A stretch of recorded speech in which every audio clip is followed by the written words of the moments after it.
ایک چھوٹا سا سوال ہے، وہ یہ ہے کہ ایک بندہ آپ کو کہتا ہے کہ تم بندر ہو، تم سور ہو، تم عقل کے اندھے ہو، تم جہنم کا ایندھن ہو، تمہارے دلوں پر مہر ہے، تم نجس ہو، تم سے دوستی نہیں کی جا سکتی، تمہاری مشابہت اختیار نہیں کی جا سکتی، تمہیں ذلیل کر کے تم سے جزیہ وصول کرنا چاہیے، تمہاری گھات میں رہنا چاہیے، اور جہاں تمہیں پاؤ تمہیں قتل کر دینا چاہیے، تمہاری گردنوں اور جوڑ جوڑ پر مارنا چاہیے، تم سے جھوٹ بولنا چاہیے یعنی تکیہ کرنا چاہیے، تمہارے دل میں جو ہے وہ دہشت ڈالنی چاہیے، تم اندھے ہو، تم بہرے ہو، تم پر اللہ کی لعنت ہے، تمہارے ہاتھ پاؤں جو ہے وہ مخالف سمت سے کاٹنے چاہیے، تمہاری دولت لوٹنی چاہیے کیونکہ یہ میرے لیے حلال ہے، تمہاری عورتوں کو اٹھا لانا چاہیے اور ان کے ساتھ زبردستی زنا کرنا چاہیے۔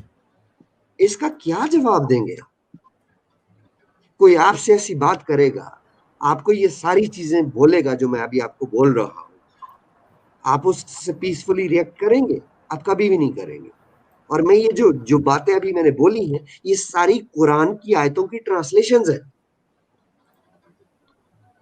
یہ لوگ کہتے ہیں نا کہ جی محمد تو ہماری ماں باپ سے بھی زیادہ پیارے ہیں، محمد کے بارے میں کچھ بولو گے تو ہم تو یہ کر دیں گے وہ کر دیں گے۔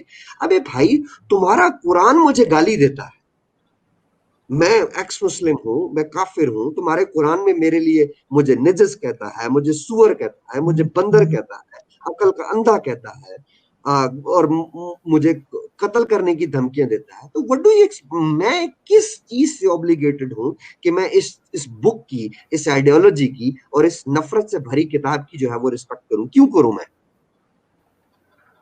یا تو کہہ دو کہ قرآن جھوٹا ہے۔ بھائی قرآن تو انسانیت کا درس دیتا ہے، اگر انسانیت کا درس دیتا ہے تو selective humanity is no humanity, تو پھر آپ کی ہیومینٹی کہاں چلی گئی بھائی؟ یا تو بولو کہ آپ کی کتاب جھوٹی ہے، یا پھر مجھے ایکول حق ہے اس کتاب کی ماں بہن کرنے۔ محمد کو تو کوئی جو ہے نا وہ کوئی بھی لاس نہیں ہوتا جب آپ کہتے ہیں ہاں مسلمانوں کے ہمارے جذبات بھڑک گئے۔ بھائی آپ کی اسلامیات کی وجہ سے جتنے ہمارے جذبات بھڑکے ہوئے ہیں، اسلام لوگوں کے گلوں میں آپ نے زبردستی ٹھونسا ہوا ہے، تو اس کا بھی تو کوئی سدباب ہونا چاہیے نا۔ آپ تو بس اپنی باتیں کرے جا رہے ہیں، اور آپ لوگوں نے تو دنیا میں 100 قانون بھی بنائے ہیں مارنے کے لیے لوگوں کو۔